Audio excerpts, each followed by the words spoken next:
Telangana assembly budget సమావేశాలకు సర్వం సిద్ధమైంది. ఈసారి కాస్త అటు ఇటుగా 3.5 లక్షల కోట్ల బడ్జెట్ను ప్రవేశపెట్టేందుకు ప్రభుత్వం కసరత్తు పూర్తి చేసింది. ఇక ఈ సమావేశాల్లో ఎస్సీ వర్గీకరణ, బీసీ రిజర్వేషన్ల పెంపు సహా పలు బిల్లులు పెట్టి ఆమోదించనున్నారు.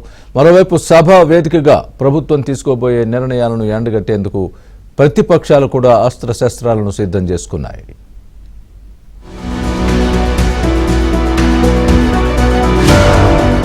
బుధవారం నుంచి తెలంగాణ బడ్జెట్ సమావేశాలు ప్రారంభం కానున్నాయి. మొదటి రోజు అసెంబ్లీ, మండల ఉభయ సభల సంయుక్త సమావేశంలో గవర్నర్ జిష్ణుదేవ్ వర్మ ప్రసంగిస్తారు. ధన్యవాదాలు తెలిపే తీర్మానంపై చర్చించి ఆమోదిస్తారు.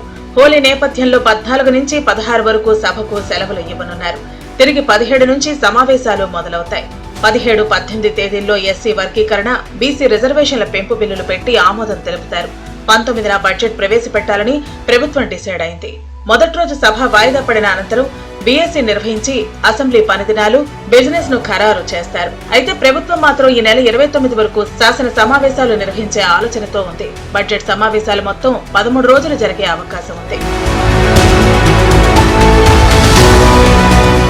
బడ్జెట్ పై ఇప్పటికే ప్రభుత్వం కసరత్తు పూర్తి చేసింది. శాఖల వారీగా బడ్జెట్ ప్రతిపాదనలు స్వీకరించిన డిప్యూటీ సీఎం భట్టి విక్రమార్క ఇప్పటికే సన్నాహక సమావేశాలు కూడా నిర్వహించారు. ఆ మేరకు అధికారులు బడ్జెట్ తయారీపై ఫోకస్ చేశారు. తెలంగాణలో రేవంత్ రెడ్డి ప్రభుత్వం ఏర్పడిన తర్వాత ప్రవేశపెడుతున్న పూర్తిస్థాయి బడ్జెట్ కావడంతో జాగ్రత్తగా వ్యవహరిస్తున్నారు. ఆదాయ వ్యయాలపై పూర్తి అవగాహన రావడంతో రాష్ట్ర రాబడి, కేంద్రం నుంచి వచ్చే గ్రాంట్స్ అంచనాలతో వాస్తవ బడ్జెట్ ను ప్రవేశపెట్టాలని ప్రభుత్వం భావిస్తోంది. గతేడాది బడ్జెట్ అంచనాలకు చేరుకోకపోవడంతో కొత్తగా ఆదాయాన్ని పెంచుకోవడంపై ప్రభుత్వం దృష్టి సారించింది. మైనింగ్, రిజిస్ట్రేషన్స్, అబ్కారీ, టూరిజం, భూముల విక్రయం, ఎల్ఆర్ఎస్ ద్వారా ఆదాయాన్ని పెంచుకునే ప్రయత్నాలు మొదలుపెట్టింది. ఆ ఆదాయ అంచనాలతో బడ్జెట్ రూపొందించినట్లు తెలుస్తోంది. గత వార్షిక బడ్జెట్ 2.91 కోట్లతో ప్రవేశపెట్టారు. ఈసారి అది కాస్త అటు ఇటుగా 3.5 లక్షల కోట్లు ఉంటుందని ప్రభుత్వ వర్గాల సమాచారం. సీఎం సూచనలతో కొన్ని మార్పులు చేర్పులతో బడ్జెట్ తుది కాపీని సిద్ధం చేస్తున్నారు. మరోవైపు ఈసారి బడ్జెట్ లో ప్రభుత్వం ప్రతిష్టాత్మకంగా చేపడుతున్న పథకాలకు పెద్ద మొత్తంలో కేటాయింపులు చేస్తున్నట్లు తెలుస్తోంది.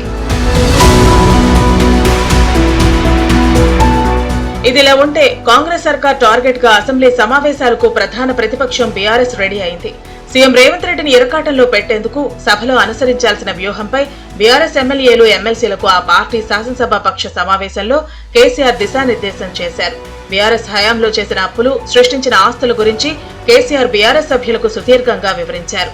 అప్పుల విషయంలో కాంగ్రెస్ దుష్ప్రచారాన్ని బలంగా తిప్పికొట్టాలని కేసీఆర్ తమ పార్టీ సభ్యులకు చెప్పారు. రైతు సమస్యలపై ప్రత్యేక దృష్టి సారించాలని ఎమ్మెల్యేలు, ఎమ్మెల్సీలకు కేసీఆర్ కొన్ని సూచనలు చేశారు.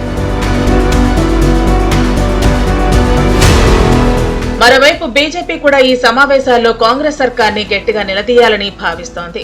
దానికి తోడు తాజాగా జరిగిన ఎమ్మెల్సీ ఎన్నికల్లో బీజేపీ 2 స్థానాలు కైవసం చేసుకుంది. దీంతో శాసనసభలో 8 మంది ఎమ్మెల్యేలు, మండలిలో 3 ఎమ్మెల్సీలతో బీజేపీకి మరింత బలం పెరిగింది. దీంతో కాంగ్రెస్ ఎన్నికల సమయంలో ఇచ్చిన హామీలపై సభా వేదికగా గట్టిగా ఫైట్ చేయాలని బీజేపీ భావిస్తోంది. ఎన్నికల మేనిఫెస్టో 6 గ్యారంటీలన్నీ పక్కన పెట్టండి. అవన్నీ మోసపూరిత చర్యలు తెలంగాణ ప్రజలు గుర్తించారు. గత డిసెంబర్లో జరిగిన మొదటి సమావేశంలో గవర్నర్ ప్రసంగంలో ఏం చెప్పావు? 2,50,000 ఉద్యోగాలు అని చెప్పావు 6 నెలల లోపల గవర్నర్ ప్రసంగంలో. రెండోది 3,500కి 4,25,000 ఇల్లు అని చెప్పారు ఈ సంవత్సరంలో. ఒక్క ఇల్లైనా కట్టారా? ఇవన్నీ ఎత్తుతాం, ఇవన్నీ లేవనెత్తుతాం. ఇల్లు కావచ్చు, పెన్షన్లు కావచ్చు, రేషన్ ప్రజాపాలన కింద 80 లక్షల అప్లికేషన్లు తీసుకున్నారు. 8 అప్లికేషన్లను పరిష్కరించారా? 8 రేషన్ కార్డులను ఇచ్చారా? పేదలకు కావాల్సిన ఏందండి? కనీస వసతులు గ్రామాలలో పాలన పడకేసింది. ఉద్యోగుల తరపున, అందరి తరపున, రైతుల తరపున అందరూ నిలబడి కొట్లాడాల్సిన బాధ్యత తెలంగాణ ప్రజలు మా మీద పెట్టారు. దాన్ని సంపూర్ణంగా వినియోగించుకుంటాం. ఏదేమైనా ప్రతిపక్షాల విమర్శలను కూడా గట్టిగా తిప్పికొట్టిన రివర్స్ అటాక్ చేయాలని అధికార పక్షం డిసైడ్ అయింది. గత ప్రభుత్వ తప్పిదాలను ఎత్తిచూపడంతో పాటు కేంద్ర నిధులు ఇవ్వటం లేదని, అభివృద్ధికి సహకరించడం లేదని ఎదురుదాడికి సిద్ధమవుతోంది. మా ప్రజాపాలన ద్వారా గౌరవ ముఖ్యమంత్రి రేవంత్ రెడ్డి గారు ఈ వచ్చిన 14-15 మాసాలలో మేము తీసుకునేటువంటి అభివృద్ధి కార్యక్రమాలు ప్రజలకు అందుతున్నాయి. వాటి చూసి ఓర్వలేక వాళ్ళ పింక్ మీడియా ద్వారా, వాళ్ళ సోషల్ మీడియా ద్వారా మా ప్రభుత్వాన్ని, మా గౌరవ ముఖ్యమంత్రి, మా మంత్రులను బదనాం చేయాలనుకుంటారు. కానీ తెలంగాణ ప్రజలు మీకు 10 ఏళ్ల పాలనకు 10 నెలల పాలనకు తేడా చూసారు.